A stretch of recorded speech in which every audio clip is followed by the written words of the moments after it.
I'm just going to dive straight into it. Please, Dad. She begged, don't. But his hands were unrelenting. A twist from a thumb, a flex of an index, then came that awful familiar rhythm. Forwards and down. Forwards. Forwards. X. You could only watch, frozen in horror, as Sub-Zero punched Luke hanging. She considered if this was why Mum left. So that was the first poem. As Mortal Kombat, for those of you who didn't understand, I thought I was just going from some sort of weird fever dream. Hi, I'm Connor. I have, this is the first time I'm doing a set where, I was actually talking to Roy a little earlier, the first time I'm doing a set where I'm comfortable with everything that I'm doing and not really necessarily like shoving anything in for filler. And also, this event has been bloody lovely, so give a hand to Maisie.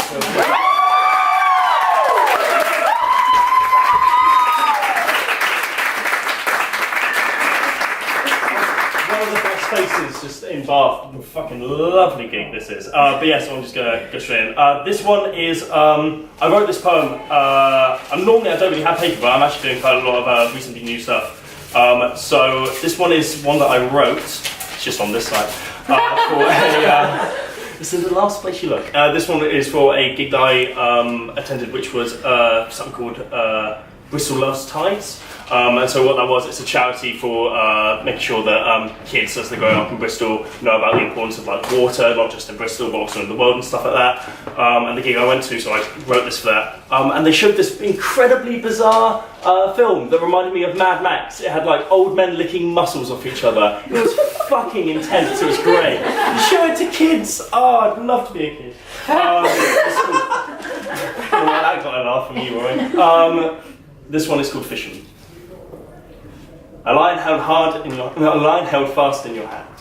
Galoshes sandy and damp with falling water that claps on top of husbands and dads, fishermen. Tough as a clam. Like a limpet, you're hard to shift. Sea legs like carved granite. Muscles speak volumes like a unit of measurement, fisherman. Without you, I would perish. My palate is garnished from Weatherspoon, scampi to tartar sauce, swordfish, fisherman. It is all gotten political. Every newspaper store for a time was lined wall to wall with promises. Statistical vitriol. They told you the EU was sapping you dry, whilst others proclaimed that it kept your craft alive. Both sides let lies fly, how moths dive of bright lights. Hopes dwindling faster than your stock did on the harbour side, fishermen. Architects of oceans. Palms raw and bloated with hard graft dedication. Months away from the mainland. Your daughters, your brothers, your granddads, all praying your wellies touch dry land, all saying they're worried the last time they saw you could well be the last time they saw you. This isn't a pastime. To feed us, you tightrope your lifeline. I promise you now that the next time I'm boning a salmon to stir fry, I'll think of you cresting a wild tide on the brink of the blue, wrestling your life from the surf and the pull of the storm's eye, but the trouble's not over when your feet are dry. As last year alone, over 150 of you died at sea, and thousands more came home to poverty and irony that a farmer can't afford to eat and keep the heating on and watch TV, fishermen. The waves are wild, I hope you see a lighthouse soon. Hope you see your wife, hope you see your husband, your school. I hope you rise from your beds, whilst the sun has yet to break the day, and battle against the tides and odds for another unbreakable fisherman day. Thank you.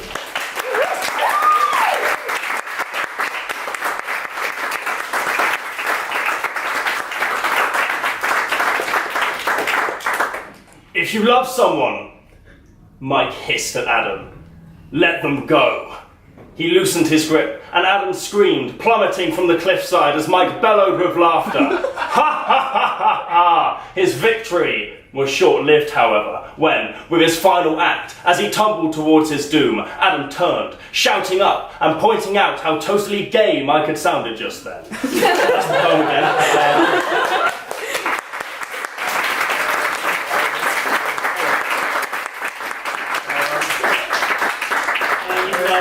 You can actually find that on my YouTube channel at sonofugly.com here. I also do, I'm making film poems as well. And the one I did with Sankar, which is called Fingertips, I'm actually in the process of making that film poem at the moment.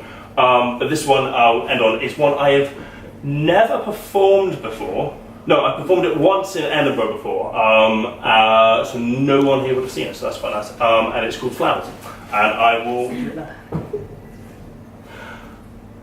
I have brought you flowers.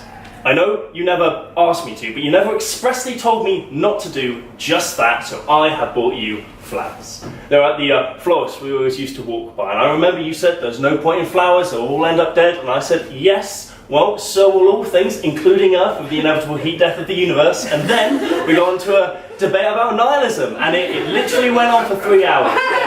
All got uncomfortable, and the point is, I brought you flowers. And I have also started using your detergent. I know, it is strange and creepy, and explaining it's because I miss how you smell doesn't help. If anything, makes it worse. But you've only left me one of your shirts.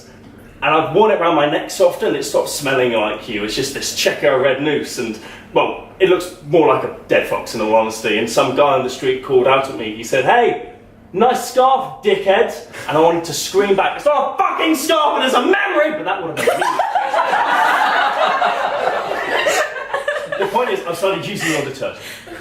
Oh, and I've started taking cooking lessons. Because I never did pull off that chocolate chili con carne, the way you hit every flavour, each note was a crescendo. Oh, and I have started learning piano, and kendo, and origami. I'm almost a black belt now. And pretty much every form of martial arts. I guess I Miss You sounds a lot like jiu-jitsu. I've stopped drinking. Well, I've tried really hard to stop drinking, but it's like Strongbow dark fruits still exist, what am I supposed to do? But I have stopped saving up for a motorbike, because you always said they were dangerous, and both now know what that danger is, so... And I'll visit you, again, same time, same place, same checker, red scarf, face redder than your scars, eyes wetter than your car seat. On the day you passed, we didn't spend long enough saying I love you. Now it's relegated to the past tense. So I started using your detergent. Started taking cooking lessons.